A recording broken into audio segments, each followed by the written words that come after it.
Hello and welcome back to another episode of the Weekly Waypoint. Today we are in Forza Horizon 3. I kind of just want to play a whole bunch of open world racing games over the next few weeks in this series, not necessarily as like an official retrospective or a genre investigation or anything like that, but the Crew Motorfest is a really fun game. If you don't know, the last 2 weeks we've been spending some time in the Crew Motorfest in this series, and I've got the itch. I've got the itch to go back and play a bunch of, not just Forza Horizon, I mean we'll see how long the itch lasts of course, but I want to explore a bunch of open world racing games. So we are here in Forza Horizon 3. Now a few things right off the bat. First of all, very sadly, unless you have a disc drive and you are willing to invest in pre-owned copies, which I'm sure are floating around, if you want to buy this game digitally, it is no longer available and hasn't been for a very long time. I was very lucky. This was not my first Forza Horizon game. I first played Forza Horizon 4 and I realised how much I loved this game and therefore would probably love the series, and I don't know if I would recommend doing this anymore because it's been a few years since this and I don't know if they've got any keys left, so they may not even be legitimate, but I got a CD key from CD Keys for this game. I believe I've played this on the Weekly Waypoint before and told this story before, but yeah, I made a little investment. It wasn't exactly on sale, but I bought this game and all of its DLCs through CD Keys, and I am so happy I did because I adore this game almost as much as I adore Forza Horizon 4. And even though this game has probably been on a Weekly Waypoint before, it hasn't been on the Weekly Waypoint quite like this because this is the PC version. I forgot that Forza Horizon 3 is an Xbox Play Anywhere title, and therefore me owning it on my Series S also means I own it to download on PC.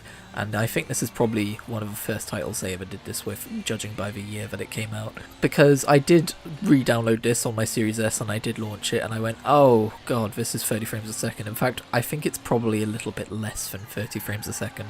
And you get used to it after a while, but I thought, hang on a second, I've got a good PC nowadays. This is probably the first time I've played Forza Horizon 3 since I've had a good PC, so I was like, I'll just download it over there.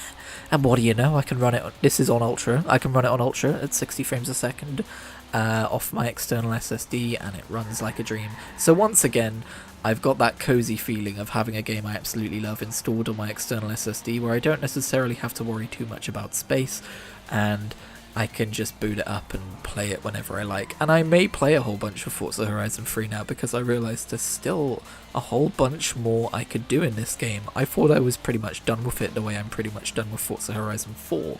But no, there's still a bunch of events I haven't touched. I haven't done most of the street racing stuff, which is wild because I feel like that's the stuff I'd normally tackle first in a game like this. Obviously I own both DLCs. I've got like 950 out of 3000 gamer score to give you a kind of indication, and while I've by no means perfected Forza Horizon 4, I'm definitely very much higher on the percentage of completion in that game. I still intend to keep playing the Crew Motorfest because there's still a whole bunch of like core progression for me to do in that game. I'm by no means finished with it, but yeah, I'm very happy that I've just basically unearthed Forza Horizon 3 and gone, oh shit, I've still got plenty to do in this game. I'm always tempted to get super completionist with Forza Horizon games as well, like how long would it take me to own every car, etc, etc. But yeah, I don't just plan on looking at Forza Horizon 3. I plan on next week's video being Forza Horizon 4, and then the week after that Forza Horizon 5, and then we'll see where we go from there.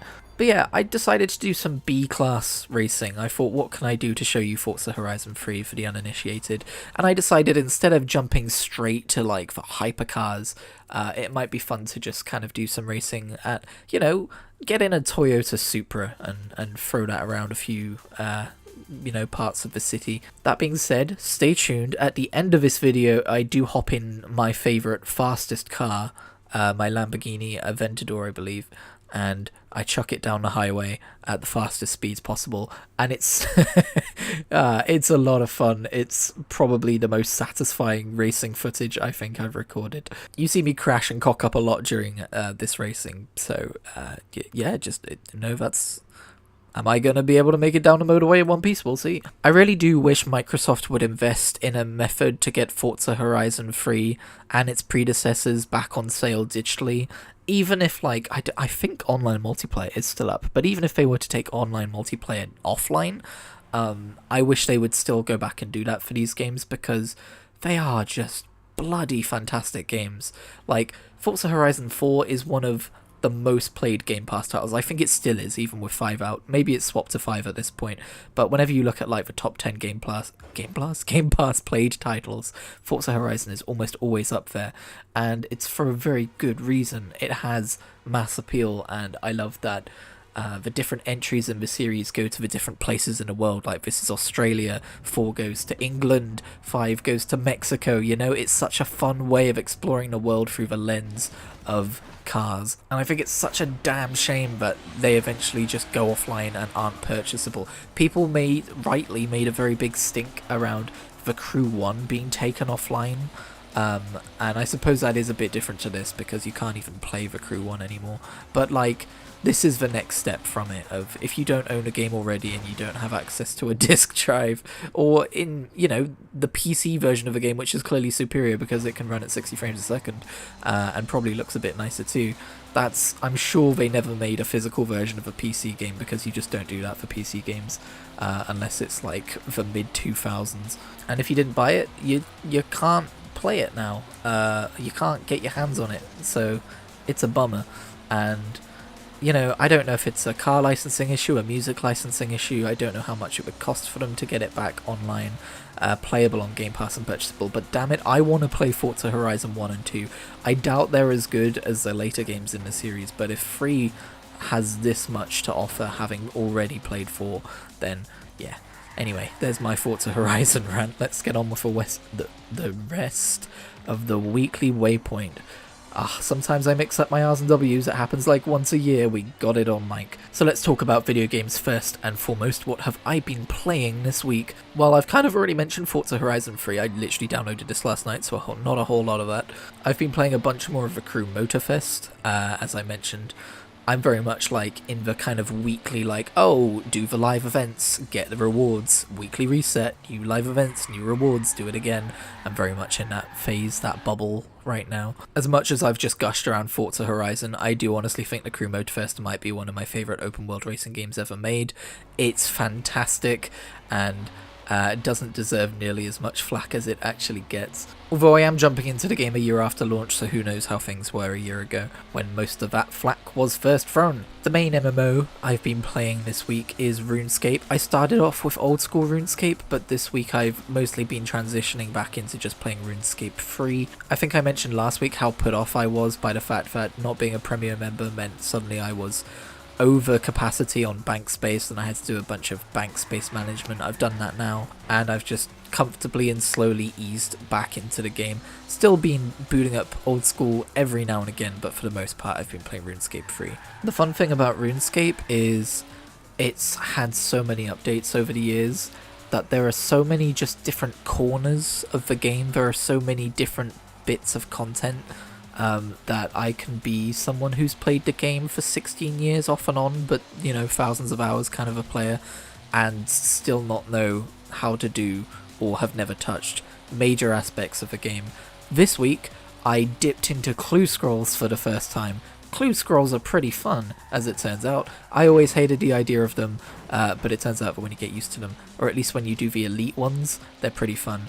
Easy, normal, and hard clue scrolls are actually harder than elite clue scrolls, because, or I guess they're harder for an Iron Man, because you need to have like these specific random bits of gear to do like the different emotes in the right places and stuff, and they have put out updates since where you can build hidey holes and store the bits of gear you need in the places you're going to need them and stuff, but that's very much like a project to undertake and do for someone with a little more patience than me. I will inevitably do it in future, but right now, like, I am still a little low on bank space. I don't need all this extra clutter.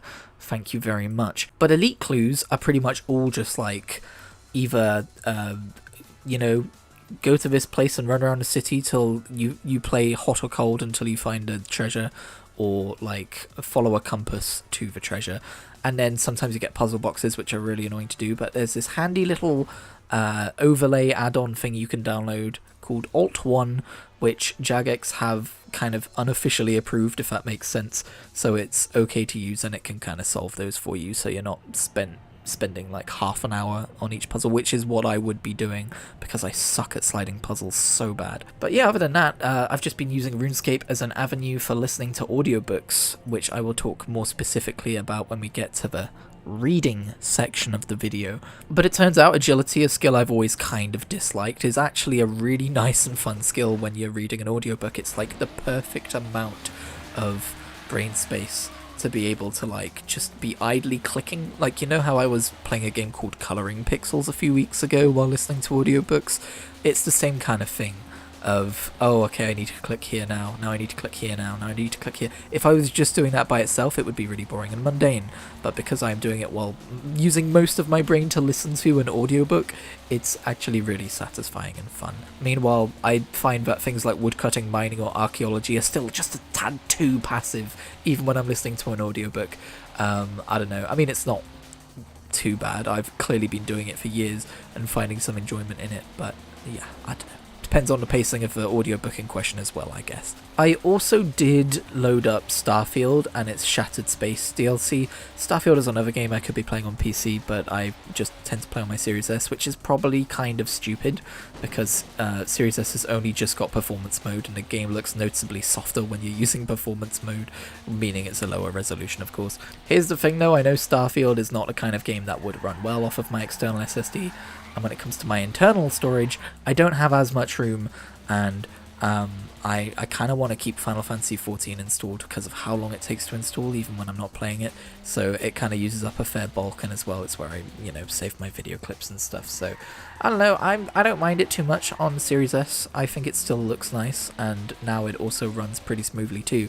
So yeah, I downloaded the Shattered Space DLC, and I have not got far through it, I should add very quickly. I don't know if I'm really in the mood for Starfield right now. I did list it as my game of the year last year. I'm definitely not a Starfield hater by any means, and I did enjoy my time with Shattered Space, but I'm not rushing to get back to it, if that makes sense, and that's usually an indication, but I'm probably not going to get back to it for the foreseeable future. I think it's partially loading up an old RPG save, that problem of like, wait, where am I, what was I doing, what was my build, what's in my inventory, that kind of thing, and I could always, reset my save file. I don't want to really spoil the functionality with which you can do that. I guess I should just say New Game Plus. I could always just activate New Game Plus and start fresh again, and maybe that's what I should have done, but I kind of wanted to like do this run with like doing all the faction storylines and then New Game Plus it again, and then focus on like space exploration of like the procedurally generated content. That was my initial plan,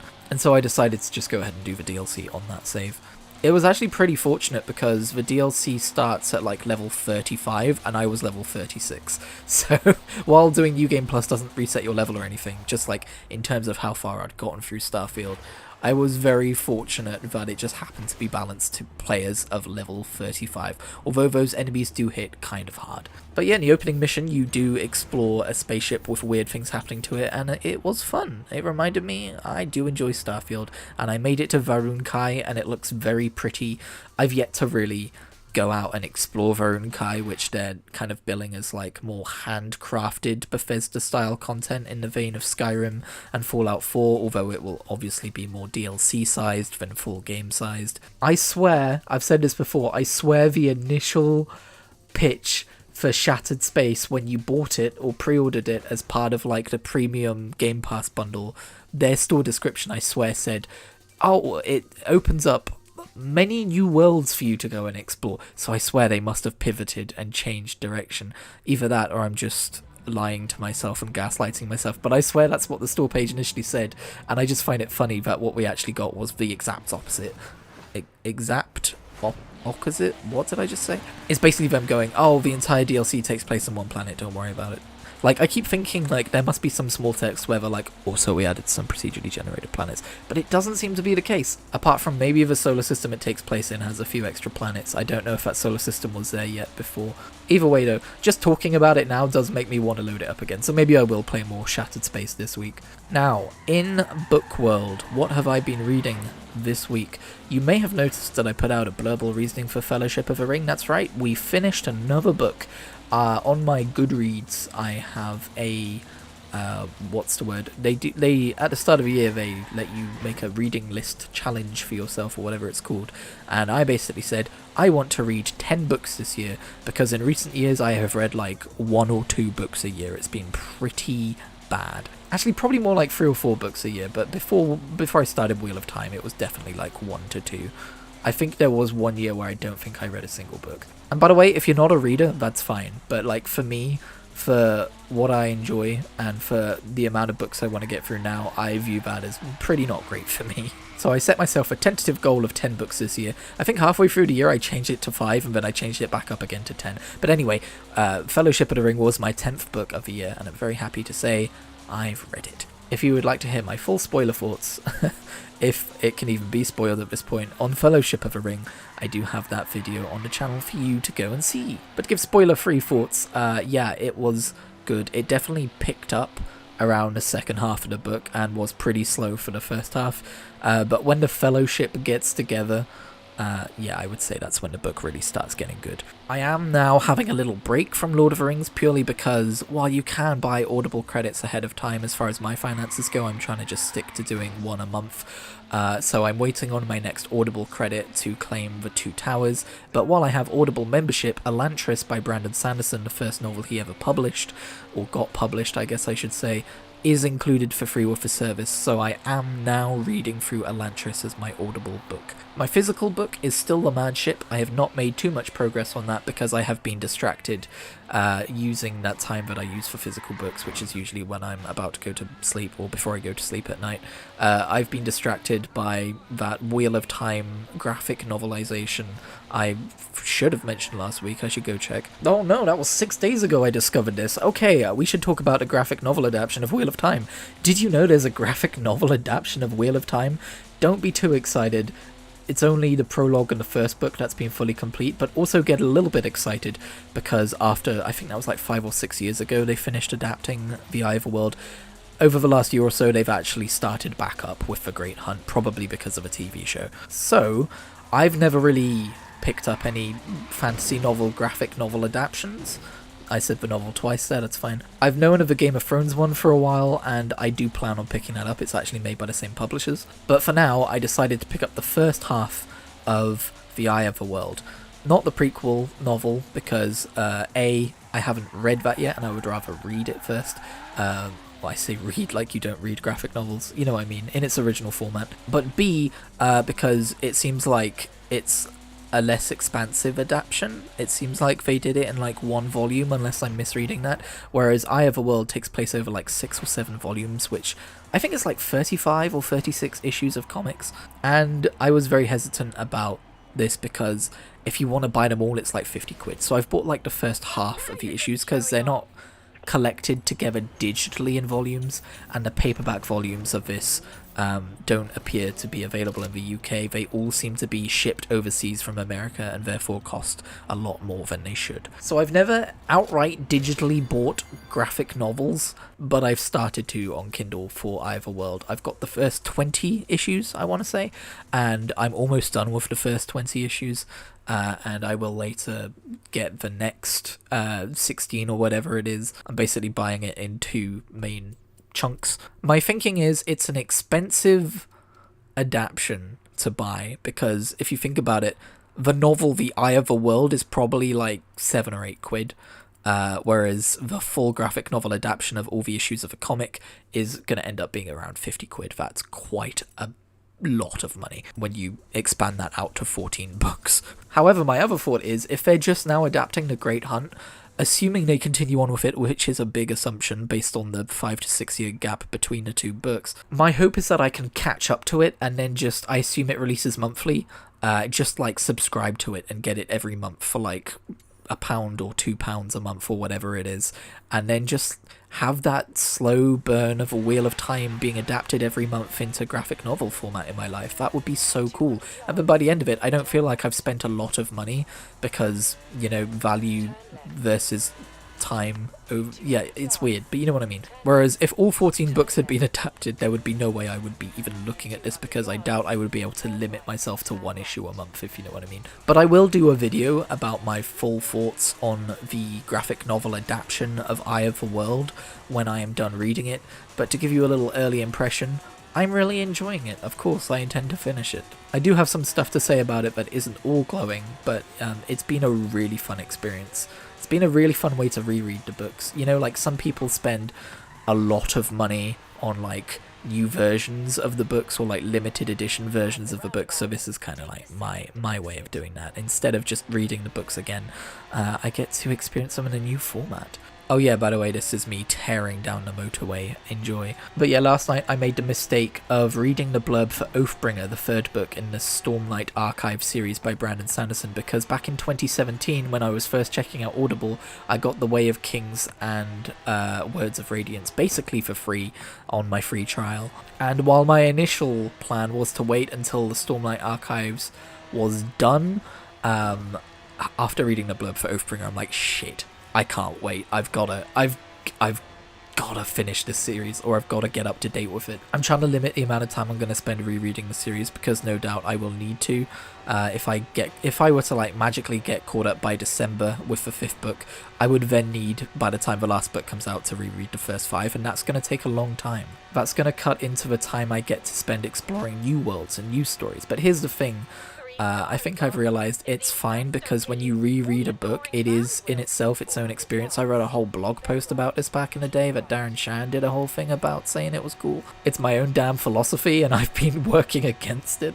But at the end of the day, reading a novel is a fun experience, and if I'm just trying to get through everything and read everything so that I've got time to read new things, if I'm only ever reading new things, I'm not going to soak in as much as if I've reread things that I really liked. So I should make time for rereads of my favourite series, and I'm sure Stormlight Archives will end up being that. I will end up rereading the first 2 books if I then go on to read Oathbringer, and obviously there's the novellas and stuff in between. But before I do get back to the Stormlight Archives, I want to finish Elantris, I want to finish Lord of the Rings, and then I want to finish, I want to reread Mistborn in audiobook format, because it's read by Michael Kramer. So not just to refresh my memory, but also to enjoy it in this format that I really love. And then there's Warbreaker, and then there's Mistborn Era 2, and then there's Arcanum Unbounded. So yeah, I've got a lot of reading ahead of me, and I'm so excited. But hey, maybe I'll get caught up with the 5th book before the 6th book comes out. Maybe. Maybe I won't. Maybe it'll be when the 6th book comes out, because this is going to take me a while. But in the meantime, I will also be reading other books, like physically. Probably Robin Hobb's Realm of the Elderlings. Anyway, thank you so much for watching. I will catch you in the next one.